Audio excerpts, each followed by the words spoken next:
Hello student, কেমন আছো তোমরা? আমার বিশ্বাস তোমরা সবাই ভালো আছো। আজ আমরা রসায়ন, আমাদের প্রথম পত্র, রসায়ন প্রথম পত্রের দ্বিতীয় অধ্যায় গুণগত রসায়ন এর আমরা লেকচার 4 করব। লেকচার 4 এর সবচেয়ে গুরুত্বপূর্ণ একটা টপিকস, এটি অন্যতম একটা টপিকস, যে কোয়ান্টাম সংখ্যা নির্ণয়। কিভাবে আমরা প্রত্যেকটা পরমাণুর প্রতিটি ইলেকট্রনের কোয়ান্টাম সংখ্যা নির্ণয় করব। আমরা জানি প্রত্যেকটা ইলেকট্রনের জন্য 4টি করে কোয়ান্টাম সংখ্যা আছে। প্রত্যেকটা ইলেকট্রনের জন্য 4টি করে কোয়ান্টাম সংখ্যা আছে। আমরা সেই কোয়ান্টাম সংখ্যাগুলো একটু দেখি। যে আমরা জানি কোয়ান্টাম সংখ্যা কি কি। এন একটা আছে প্রধান কোয়ান্টাম সংখ্যা, সহকারী কোয়ান্টাম সংখ্যা, চৌম্বকীয় কোয়ান্টাম সংখ্যা এবং স্পিন কোয়ান্টাম সংখ্যা। অর্থাৎ আমাদের কোয়ান্টাম সংখ্যা বের করতে হবে 4 ধরনের কোয়ান্টাম সংখ্যা। এন প্রিন্সিপাল কোয়ান্টাম নাম্বার বা প্রধান কোয়ান্টাম সংখ্যা, অ্যাজিমুথাল বা সহকারী কোয়ান্টাম সংখ্যা, ম্যাগনেটিক কোয়ান্টাম সংখ্যা অ্যান্ড স্পিন কোয়ান্টাম সংখ্যা। তাহলে আমরা প্রথম হাইড্রোজেন থেকে শুরু করি, যে কিভাবে আমরা হাইড্রোজেনের কোয়ান্টাম সংখ্যা বের করব। তাহলে হাইড্রোজেন ইলেকট্রন বিন্যাসে দেখা যাচ্ছে 1s1। তাহলে হাইড্রোজেনের ইলেকট্রন বিন্যাসে 1s1।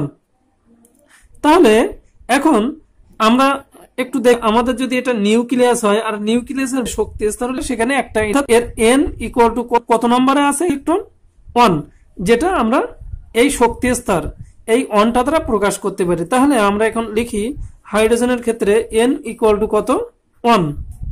যেহেতু আমার এখন s আছে, s থাকলে l এর মান কত হবে এটা আমাদের মনে রাখতে হবে। যখন s থাকবে তখন l এর মান, যখন s থাকবে l এর মান 0, যখন p থাকবে l এর মান 1, যখন d থাকবে l এর মান 2, যখন f থাকবে f অরবিটাল তখন l এর মান হবে 3। তাহলে আমরা অলরেডি যেহেতু প্রধান কোয়ান্টাম সংখ্যা 1 কারণ শক্তি স্তর একটা, তাই n ইকুয়াল টু 1 পেলাম। এরপরে দেখো আমাদের এখন এল এর মান বের করতে হবে কোয়ান্টাম সংখ্যা। সহকারী কোয়ান্টাম সংখ্যা বের করার জন্য যেটা জরুরি, আমাদের এই এস কে কেন্দ্র করতে হবে, অর্থাৎ এস দেখতে হবে। এই সহকারী কোয়ান্টাম সংখ্যার জন্য তার উপস্তরটা দেখতে হবে। আমাদের উপস্তরের মাধ্যমে সহকারী কোয়ান্টাম সংখ্যা দেখতে হবে। এটা হলো প্রধান কোয়ান্টাম সংখ্যা, প্রধান কোয়ান্টাম সংখ্যা যেটা শক্তি স্তর দ্বারা বোঝা যায়, শক্তি স্তর। আর সহকারী কোয়ান্টাম সংখ্যা, সহকারী এটা হলো উপশক্তি স্তর, উপশক্তি স্তর, উপশক্তি স্তর। তাহলে আমরা একটু দেখি আমাদের এখানে উপশক্তি স্তর এস, যখন এস তখন এল এর মান 0, তাহলে আমরা 0 বসাই। এখন আসো এম এর মান কি হবে। আমরা জানি যখন এল এর মান 0, দেখো যখন এল এর মান 0, এল ইকুয়াল টু যখন 0 তখন এম এর মান হয়, আমরা এটা জানি -0 থেকে 0 সহ +0 পর্যন্ত। অর্থাৎ 0 যদি হয় তাহলে 0, তাহলে এম এর মানও 0। এখন এস এর মান কি হবে, যেহেতু এই এস উপস্তরে ইলেকট্রন আছে কয়টা, এস অরবিটালে, এসটা উপস্তরে একটা অরবিটালও একটা, এস এর ক্ষেত্রে অরবিটালও একটা উপস্তরও একটা। তাহলে যেহেতু এখানে একটা ইলেকট্রন আছে এজন্য এস এর মান হবে একটা, আর প্রথমটার জন্য হবে +½ যদি একটা ইলেকট্রন থাকে শুধুমাত্র একটা, তাহলে তার জন্য +½ তাহলে আমরা এটা পেলাম যে আমার হাইড্রোজেনের ক্ষেত্রে হাইড্রোজেনের ইলেকট্রন বিন্যাস হলো 1s1। এর প্রথমে প্রধান কোয়ান্টাম সংখ্যা n এর মান বের করব। n এর মান 1 কারণ এর শক্তি স্তর প্রথম শক্তি স্তর। যেহেতু s একটা উপস্তর, s এর জন্য আমার l এর মান 2। এখন আসতে হবে আমরা এইভাবে বের করতে পারি m এর মানটা বের করার জন্য আমরা একটা এস উপস্তরে সর্বোচ্চ 2টা থাকে, অর্থাৎ দেখা যাচ্ছে এই এস এর ঘরে একটা ইলেকট্রন আছে। তাহলে যখন একটা থাকবে তখন কি হবে, তখন হলো 0, -0, তারপরে 0 +0 অর্থাৎ 0। যেহেতু একটা ইলেকট্রন আছে অর্থাৎ এর জন্য এটা হবে +½ তাহলে আমরা এম বুঝতে পারলাম, এস বুঝতে পারলাম। আমরা পরের একটা প্রশ্ন করব এখন হিলিয়াম।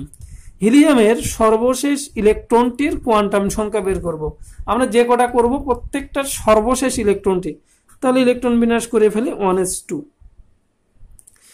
তাহলে এখানে দেখা যাচ্ছে এন বা প্রধান কোয়ান্টাম সংখ্যার মান শক্তি স্তর প্রথম শক্তি স্তর, যেহেতু এখানে শক্তি স্তর এটা নির্দেশ করে সর্বশেষ শক্তি স্তর 1।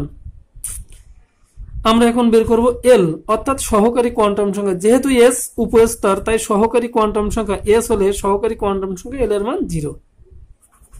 এবার আসো এম এর মান। এল এর মান যখন 0 নির্দ্বিধায় আমার এম এর মান 0।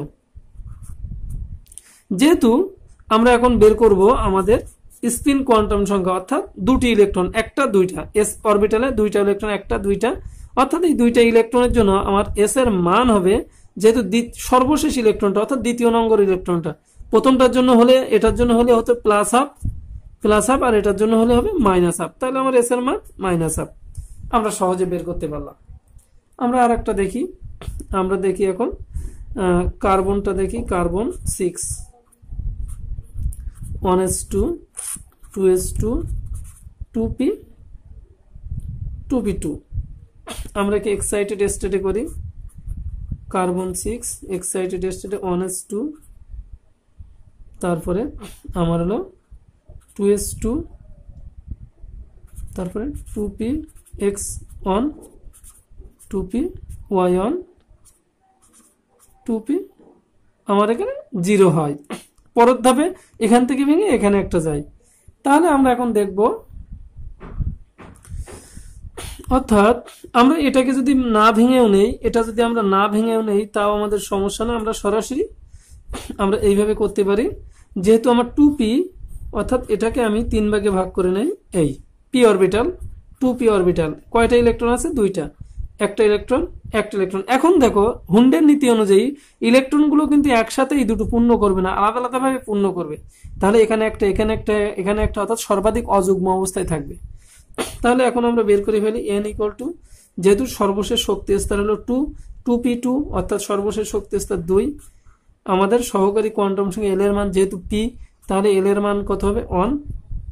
এখন এল এর মান যেহেতু 1, এল এর মান 1 হলে এম এর মান এল এর মান 1 হলে আমরা এইভাবে এইখানে যেখানে আছে, যেহেতু এটা আমরা এল এর মান যখন 1 দেখা যাচ্ছে এল এর মান যখন 1 তখন এম এর মান হবে আমরা এইখানে দেবো। এই যে 3টা ঘর, প্রথম ঘরে যদি থাকে ইলেকট্রন তাহলে -1, দ্বিতীয় ঘরে থাকলে 0, তৃতীয় ঘরে থাকলে +1।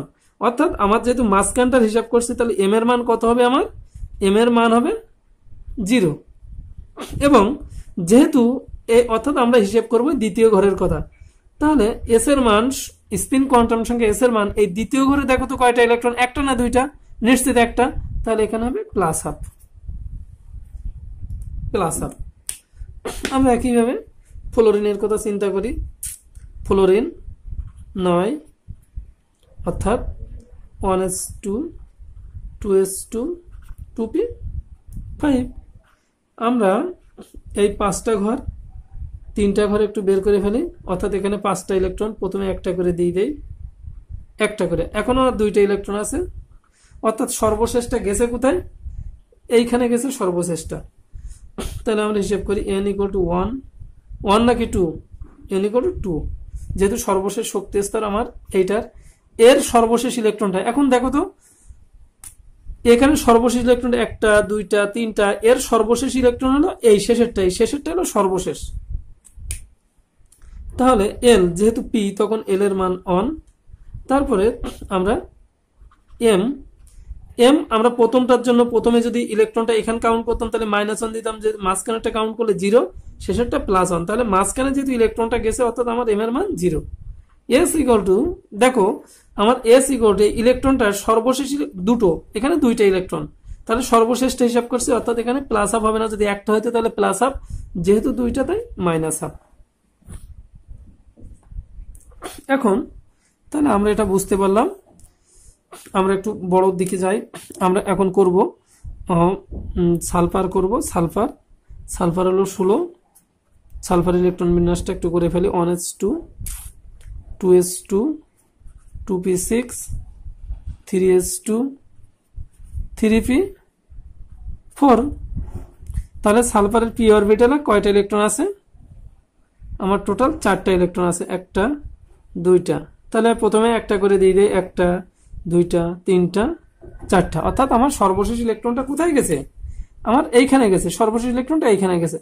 তাহলে আমি n এর মান n ইকুয়াল টু, যেহেতু তৃতীয় শক্তি স্তরে গেছে 3, l যেহেতু p উপস্তর আর p হলে আমার l এর মান 1, d ডি হলে তাহলে আমার প্রথমটাই যদি হিসেব করতাম তাহলে -1 0 +1 নিশ্চিতভাবে আমি যেহেতু প্রথম ঘরটা হিসাব করছি অর্থাৎ আমার এম এর মান হবে আমার হলো -1 আর এস এর মান যেহেতু এটা প্রথম এই যে এই ঘরের ভেতরে দুইটা ইলেকট্রন আছে অর্থাৎ এটা হবে -1/2 খুব সহজে তোমরা এটা কাউন্ট করতে পারবা খুব সহজে বের করতে পারবে এবং খুব ইম্পর্টেন্ট টপিকস কিন্তু এটা এরপরে আমরা একটু দেখি আয়রন দেখি আয়রন 26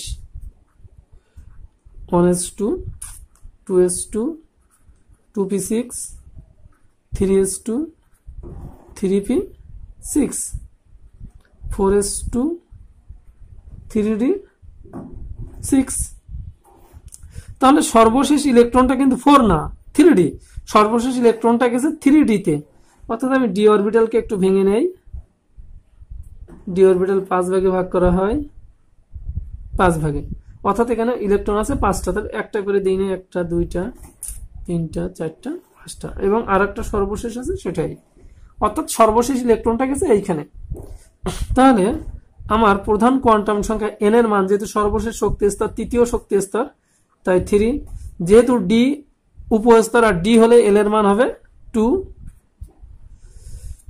এরপরে আমার যেহেতু ডি আর এল এর মান 2 হলে আমরা জানি -2 0 -2 -1 0 +1 +2 অর্থাৎ আমাদের সর্বশেষ ইলেকট্রনটা গেছে প্রথম ঘরে অর্থাৎ -2 এম এর মান হবে -2 এবং সর্বশেষ এস = -1/2 তাহলে বন্ধুরা আমরা সহজে এটা বের করতে পারবো যে আমাদের কোয়ান্টাম সংখ্যার মান তোমরা বাসায় প্র্যাকটিস করবা 1 থেকে 30 পর্যন্ত প্র্যাকটিস করবা প্র্যাকটিস